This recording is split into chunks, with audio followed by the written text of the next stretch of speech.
Film dibuka dengan sebuah kutipan yang menjelaskan bahwa di lingkungan Charlestown, Boston, perampokan bank sangatlah umum. Faktanya, ini terjadi begitu sering sehingga kota ini memiliki jumlah perampokan tertinggi. Ini adalah kisah tentang 4 sahabat yang sudah terbiasa dengan pekerjaan ini. Doug, Jem, Gloansi, dan Des. Doug adalah otak di balik rencana mereka, dan ia memberitahu yang lain semua detail yang mereka perlukan untuk menjalankan aksi. Let's go. Suatu hari, mereka melakukan perampokan bank dengan mengenakan topeng dan pakaian yang menutupi seluruh tubuh. Mereka bergerak cepat masuk ke dalam bank, memerintahkan semua orang untuk tiarap dan bahkan mengambil ponsel mereka. Setelah itu, mereka memaksa manajer bank, Claire, untuk membuka brankas, memungkinkan mereka mengambil semua uang di dalamnya. Para perampok juga memasukkan hard drive CCTV ke dalam microwave untuk menghancurkannya. Tidak hanya itu, mereka juga menyiramkan cairan pemutih kemana-mana agar sidik jari dan DNA mereka tidak bisa dilacak. Namun, tanpa mereka sadari, Claire berhasil menekan tombol alarm dengan kakinya, menyebabkan polisi datang dan mengepung mereka. Claire juga secara tidak sengaja melihat tato di bagian belakang leher Jem. Akibatnya, para perampok memutuskan untuk membawa Claire sebagai sandera. Mereka kemudian melepaskan Claire di pantai dan memintanya untuk membuka penutup matanya setelah mereka pergi. Setelah kejadian itu, FBI mengambil alih TKP dan menugaskannya kepada agen khusus Adam Frawley. Di lokasi, mereka tidak menemukan bukti yang menghubungkan para perampok, yang berarti kelompok ini sangat profesional. Keesokan harinya, Claire diinterogasi oleh Frawley dan menceritakan sedikit tentang apa yang ia ketahui tanpa mengungkapkan detail, seperti tato di leher perampok, karena kelompok itu mengancam akan membunuhnya jika ia memberi informasi kepada FBI. Di sebuah gedung, Jem menemukan kartu identitas Claire dan menyadari bahwa Claire tinggal di dekat lingkungan mereka. Jem lalu berencana untuk mengikuti Claire. Namun, Doug segera mengambil alih tugas ini, karena Jem terlalu kasar dan bisa berakhir buruk.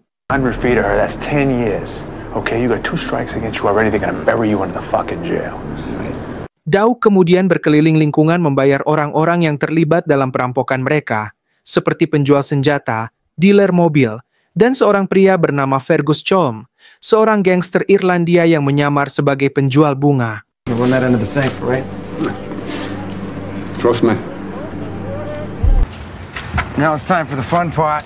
Malam harinya, mereka menghabiskan uang mereka berpesta di klub. Doug juga didekati oleh Chris, saudara perempuan Jem. Meskipun Doug berusaha menghindarinya, Chris tetap terlihat tergila-gila dengan pesona Doug.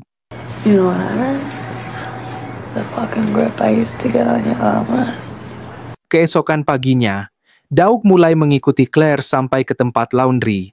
Di sana, Claire menangis ketika melihat noda di kerah bajunya.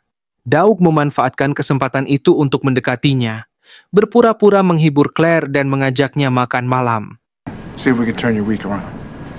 Mereka mulai berbincang, dan Doug mengaku bahwa ia bekerja sebagai buruh dan bahwa ayahnya tinggal di pinggiran kota, padahal kenyataannya, ayahnya berada di penjara. Doug kemudian membawa Claire naik perahu, mengklaim bahwa perahu itu milik temannya, padahal sebenarnya itu milik orang lain. Keesokan harinya, Frawley menemukan petunjuk bahwa para pencuri ahli dalam memanipulasi sistem listrik bank, dan orang-orang yang bisa melakukan ini biasanya bekerja di tempat seperti Ferrychom. Mengetahui hal ini, Frawley mulai mengumpulkan informasi tentang karyawan Ferrychom. Frawley juga mengunjungi Claire untuk menginterogasinya lebih lanjut. Singkat cerita, seiring berjalannya waktu, Claire dan Doug semakin dekat. Claire mengaku bahwa dia bekerja sama dengan FBI dan memberikan informasi apapun yang ia ketahui. Ia juga menyebutkan bahwa ia melihat tato si perampok, tetapi belum memberitahukannya kepada FBI karena takut akan ancaman para perampok. Mendengar ini, Daug menyarankan agar untuk saat ini Claire tetap merahasiakannya dan baru mengungkapkannya saat waktu yang tepat. Daug kemudian bercerita tentang ibunya, yang meninggalkannya saat ia baru berusia 6 tahun, dan bahwa saat ini ia sedang berusaha mencari ibunya. Claire juga berbagi cerita bahwa ia pernah dilempari botol oleh seorang preman lokal saat dalam perjalanan menuju tempat kerja. Tidak mau menerima apa yang terjadi pada Claire, Daug mengajak Jem untuk menghadapi preman tersebut dan memukulinya.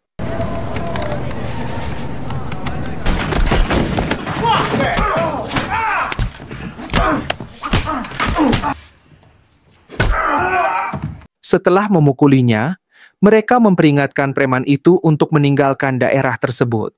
Namun, Jem menjadi semakin brutal dan menembak kedua kaki preman itu. Right? But just remember, I seen yours too. Sementara itu, Frauly menemukan berkas karyawan Des dari Verichom, mencatat bahwa Des mengambil cuti pada hari yang sama dengan terjadinya perampokan bank. Dari situ, Frauly mulai melacak Des dan menemukannya sedang menghadiri pesta barbeque bersama kelompoknya. Frauly memerintahkan anak buahnya untuk terus memantau pergerakan mereka dan mengambil foto-foto mereka. This guy, Coughlin's best friend, Doug McRae. Keesokan harinya, Claire dan Daug makan siang bersama. Saat Claire pergi ke kamar kecil, Jem tiba-tiba muncul dan duduk bersama Daug, membuat Daug panik karena takut Claire mengenali Jem. Pada saat yang sama, Claire kembali ke meja, mengejutkan Jem. Daug kemudian dengan cepat berusaha membuat Jem pergi sambil menyembunyikan tato di belakang leher Jem. Alright, brother. Take care of yourself, alright? Situasi mulai memanas. Claire adalah satu-satunya saksi yang bisa membuat mereka masuk penjara. Jem setuju bahwa mereka harus mendiskusikan hal ini dengan anggota lainnya. Selain itu, mereka juga harus mempersiapkan aksi berikutnya. Namun Daug merasa dirinya belum siap untuk aksi berikutnya, sehingga dia mengatakan kepada Jem untuk mencari orang lain. Sayangnya, Jem tidak mau. Ia mengizinkan Daug keluar dari pekerjaan ilegal ini jika Daug mau melakukan satu perampokan terakhir. Daug setuju. Mereka lalu mempersiapkan beberapa hal penting, seperti mengambil rumput dari salon untuk digunakan sebagai bukti palsu.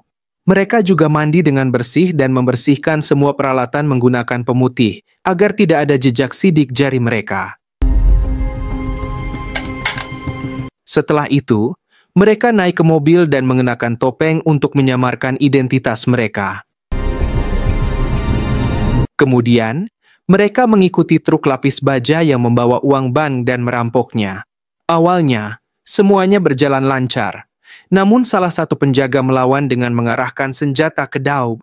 Bukan hanya itu, polisi juga mulai berdatangan, yang akhirnya memaksa Jem membunuh penjaga tersebut dan segera melarikan diri. Akibatnya, terjadi pengejaran antara para perampok dan polisi.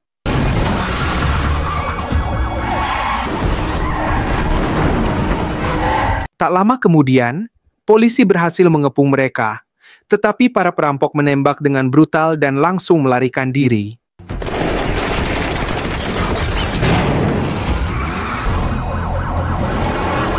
Mereka kemudian berhasil lolos dari kejaran polisi dan mengganti kendaraan yang sudah disiapkan oleh Des. Saat mereka berhenti untuk mengganti kendaraan lagi, mereka terlihat oleh salah satu petugas polisi yang sedang parkir di dekat sana. Namun karena sendirian, petugas itu ketakutan dan berpura-pura tidak melihat apa-apa. Meskipun tidak menemukan bukti nyata, Frauly langsung memerintahkan anak buahnya untuk menangkap Daug dan ketiga temannya.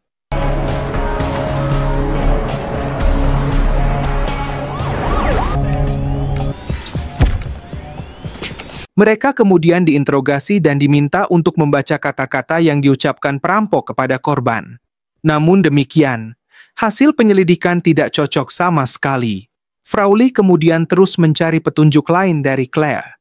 Namun, ketika dia menghubungi tempat kerja Claire, mereka mengungkapkan bahwa Claire sudah berhenti bekerja. Hal ini juga membuat Frauly mulai curiga, sehingga dia memerintahkan anak buahnya untuk menyadap telepon Claire. Dari situlah mereka mengetahui bahwa selama ini Claire memiliki hubungan dekat dengan Daug. Di tempat lain, Daug bertemu dengan Claire dan memberinya kalung berlian. Setelah mereka bertemu, Claire dikunjungi oleh Frau Lee yang melihat kalung berlian itu. Frau Lee kemudian menunjukkan profil Daug dan memberitahu Claire tentang apa yang sebenarnya terjadi. You opened the safe for him. Di sisi lain, Jem kembali menemui Daug untuk menawarkan pekerjaan baru dari Fergus. Namun, Daug menolak dan menegaskan bahwa ia sekarang telah bertobat. Jem kemudian mengungkit bahwa dia pernah membunuh orang demi membela Daug dan bahkan harus mendekam di penjara selama 9 tahun. Tetapi Daug tetap tidak peduli dan tetap menolak pekerjaan itu. All right, you got it? Get that in your fucking head! Daug kemudian langsung menemui Fergus untuk memberitahukan bahwa ia tidak ingin merampok lagi. Namun Fergus tidak mau orang lain selain Daug karena Daug adalah orang yang sering merencanakan perampokan. Fergus juga mengungkapkan sebuah fakta yang belum pernah Daug dengar sebelumnya. Ternyata ibunya tidak meninggalkan Daug, melainkan meninggal akibat overdosis karena diajak Fergus untuk menggunakan narkoba. Jika Daug tidak menerima pekerjaan kali ini, Fergus mengancam akan membunuh Claire dengan cara yang sama seperti dia membuat ibu Daug overdosis. Mendengar hal ini, Daug segera menemui Claire. Namun Claire mengusirnya karena sekarang dia sudah mengetahui siapa Daug sebenarnya. The FBI, Doug. Yeah, Claire, You go to fucking hell! Fucking hell! Karena Claire tidak ingin bertemu Daug lagi, Daug mulai mengawasi apartemennya sampai akhirnya ia melihat anak buah Fergus menggantungkan karangan bunga pemakaman di pintu Claire. Akibatnya, Daug menerima pekerjaan dari Fergus. Keesokan harinya, geng tersebut berkumpul untuk mendengarkan rencana Fergus, di mana ia mendapatkan informasi orang dalam untuk merampok Fenway Park, sebuah stadion baseball di Boston. Mereka berencana melakukan perampokan pada siang hari, saat pertandingan telah usai dan kerumunan orang masih penuh. 3.5 million. Sementara itu, Frau Lee mulai mendekati Chris di bar untuk mendapatkan lebih banyak informasi. Namun, Chris memberikan petunjuk palsu kepadanya. Akibatnya, anak buah Frau Lee melakukan penggerebekan yang salah sasaran.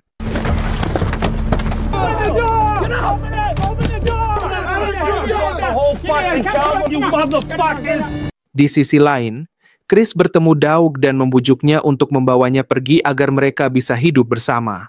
Namun Daug menolak dan mengusirnya. I'm leaving with somebody else.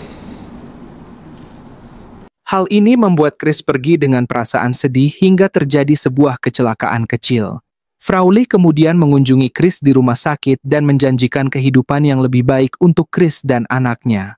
Sebagai imbalannya, Chris harus memberikan informasi yang akurat kepada Frau Lee. Akibatnya, Chris menuruti perkataan Frau Lee. Hari perampokan pun tiba. Des memasang sistem listrik untuk menonaktifkan alarm dan CCTV, sementara Daug dan Jem menyamar sebagai polisi agar bisa masuk ke dalam stadion.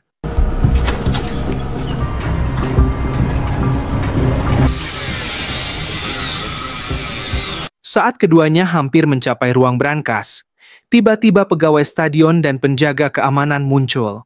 Karena penyamaran mereka gagal, Daug dan Jem mengancam para pegawai menggunakan senjata mereka.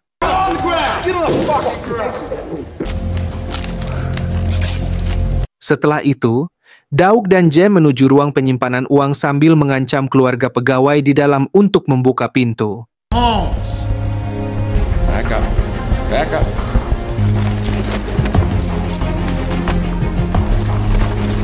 Keduanya kemudian masuk dan merampok sebanyak mungkin uang sebelum melarikan diri melalui tempat parkir.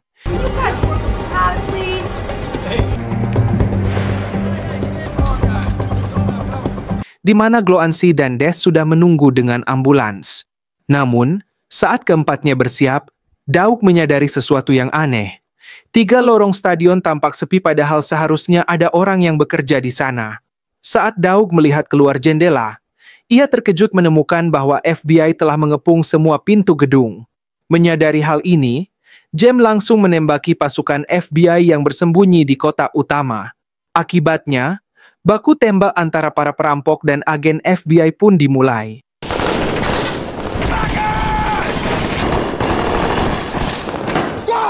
Dalam pertempuran tersebut, Gloansi tertembak. Namun masih bisa bertahan karena mengenakan rompi anti peluru. Des kemudian berlari untuk membuka pintu sementara Daug menembaki truk milik salah satu agen, membuat truk tersebut hilang kendali.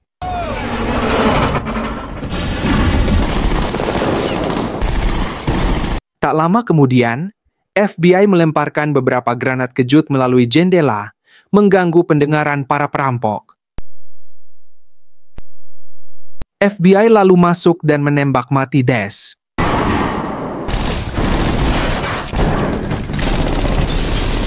Setelah itu, Gloansi menyusun rencana di mana ia akan keluar sambil mengawasi FBI, sementara Daug dan Jem kembali menyamar sebagai polisi sambil membawa uang. Daug dan Jem lalu berbaur dengan para polisi lain dan mencoba kabur, sementara Gloansi mengendarai ambulans melewati para agen FBI. Namun, para agen langsung menembaki Gloansi hingga tewas, sehingga ambulans yang ia kemudikan menabrak truk besar.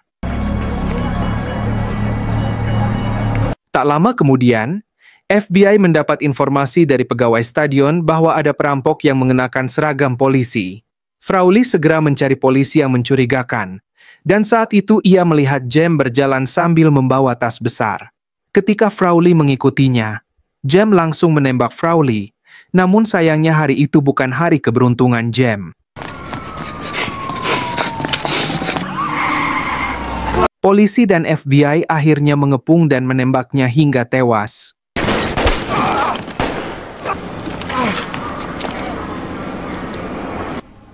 I surrender! Di sisi lain, Daug melihat kejadian itu dan memanfaatkan kesempatan untuk melarikan diri.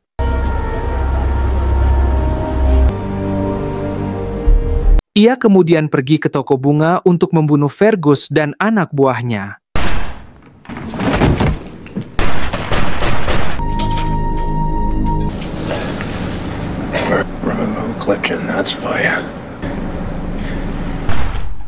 Setelah itu, Daug pergi dengan membawa sebagian uang yang telah ia sembunyikan, lalu menelepon Claire. Tanpa disadari, Daug mengawasi dari gedung seberang dan melihat Claire bersama FBI.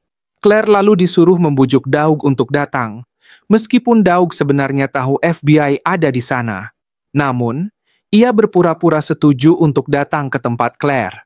Setelah itu, Claire mengatakan kepada Daug, "Hari ini cerah," sebagai kode untuk memperingatkan bahwa semua itu jebakan. Daug kemudian menyembunyikan sebagian uang di taman Claire sebelum meninggalkan kota dengan kereta. Tak lama kemudian, pihak Frawley mulai menyadari dan curiga terhadap kalimat "hari ini cerah" yang diucapkan Claire. Setelah memikirkannya, mereka akhirnya memahami bahwa itu adalah kode peringatan bagi Daug untuk tidak datang. Akibatnya, Frawley kehilangan Daug, yang kini telah melarikan diri dari kota. Beberapa hari kemudian, Claire menemukan uang yang disembunyikan Daug di tamannya.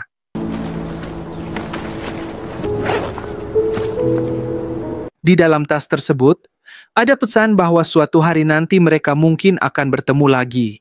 Claire kemudian memutuskan untuk menyumbangkan uang tersebut untuk merenovasi arena olahraga tempat Daug dulu bermain, sebagai kenangan untuk ibunya.